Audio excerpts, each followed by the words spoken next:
Туркменистане некрасивых детей не берут на новогоднюю елку. Как бы абсурдно это ни звучало, но это правда. Так ты уродливый можешь идти, а у тебя нос слишком большой, а у тебя глаза узкие.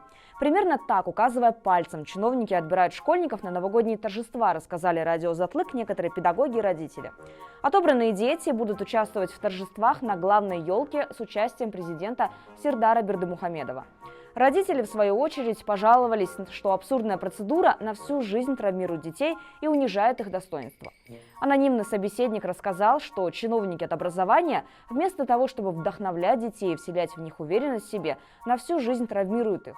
Впрочем, процессом отбора красивых детей недовольны и родители тех, кого выбрали. Они говорят, что это чревато для них значительными расходами. Все костюмы им приходится покупать за свой счет. Почти полмесяца эти дети должны будут участвовать в репетициях перед главной елкой. Они будут проходить под открытым небом.